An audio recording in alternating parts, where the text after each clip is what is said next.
Good evening. We, unfortunately, you're only looking at 3 of us, don't have a quorum tonight. And this commission is a 7-member board. We're only down to 5 members now, and 2 members are indisposed presently, so they're out of state for their job requirements, from what I understand. So, thus, we can't even open the public hearing tonight. There was 2 items on tonight's agenda, 51 and 57 Shirley Avenue. The proponents were notified. This is a notice of intent that was just under the City of Lowell Wetlands Ordinance. The proponents were notified. There's no one here for that project, I don't think. So you are. Okay. What's your name, sir? And what's your? Okay. You're just a neighbor, though.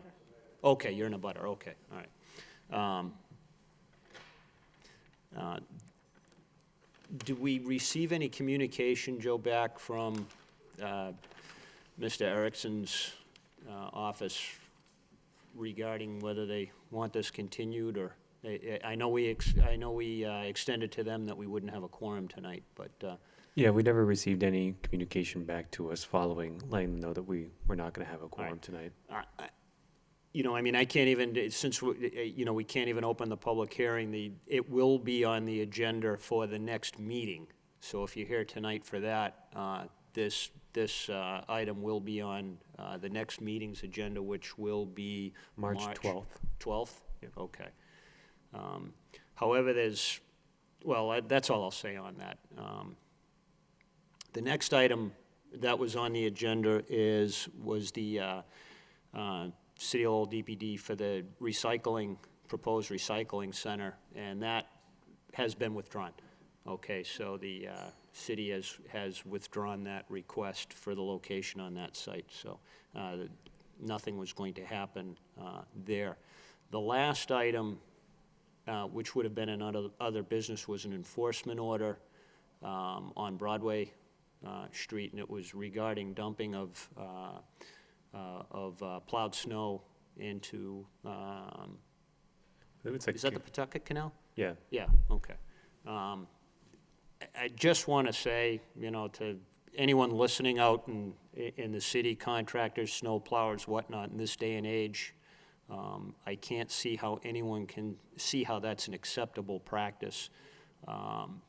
This commission will be looking seriously at the implications to that. From what we understand, there was some damage to a pollution control measures that have been put in place for several years now, and a monitoring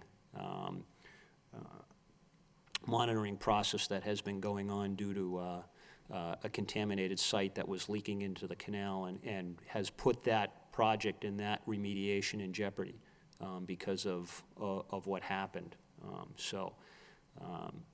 I, for one, am not too happy about that, and we'll be addressing it when we have appropriate parties here and an appropriate quorum. But if you're in the situation where you think it's an acceptable practice to dump truckloads full of snow into the city canal system or the rivers or streams in the city, you better think twice about it, because we're going to come down after you. And I mean, I'll be here till 7:15, but as I said, it's pretty safe to say that we will not have a quorum today. We've already had confirmation from our 2 outstanding members that they will not be here. So, but in the sake of the possibility, we'll be keeping it open till 7:15. But for now, that's it.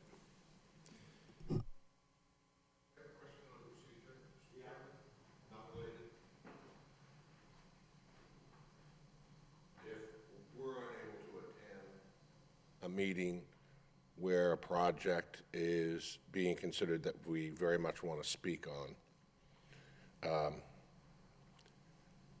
other than submitting something in writing, can we request a continuance as a member of the public in the public hearing?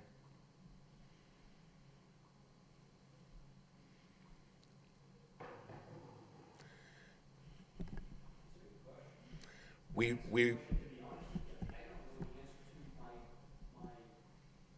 My gut feeling is no, you cannot.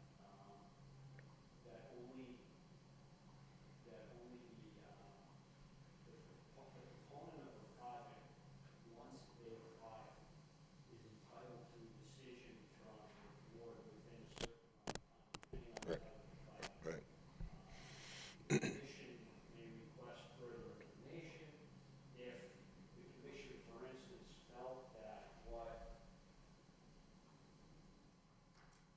someone who was interested, and that would be anyone who was entitled to notice, had something critical to offer, may request a continuance, or may feel that that's a necessary aspect, and I suppose the commission on its own could request further information from that. But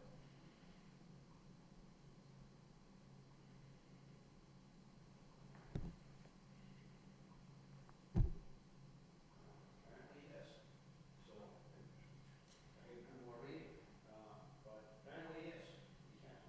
Thank you. I'll probably be requesting a continuance on 5157 Shirley Avenue from the May 12th meeting, because I know I won't be able to make it, and the neighborhood is very, very interested in the project. What I would say, in the sake of preserving your rights, would be to submit something in writing. Absolutely, And also to perhaps even advocate some position in writing. absolutely. A simple request for a continuance such that the commission has something to consider.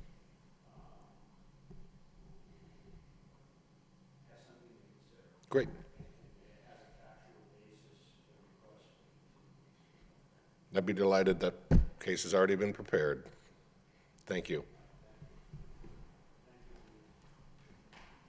Hi, Linda Ignacio, 66 Shirley Ave. Do you know on a state level when they appealed, if the abutters are supposed to be notified? As far as the appellate process, and everyone who's entitled to notice at the local level would also be entitled to notice Okay, at the state level. all right, thank you. But if you weren't notified, I wasn't. okay, your appeal would be to us. It would be through the process, through the DEP, and then if necessary, into the Superior Court. You have a certain amount of time to appeal lack of notice. Now, lack of actual notice and lack of procedural notice are two separate things. You may want to consult with an attorney as to whether or not you can still raise the issue of lack of notice, okay? Okay, thank you.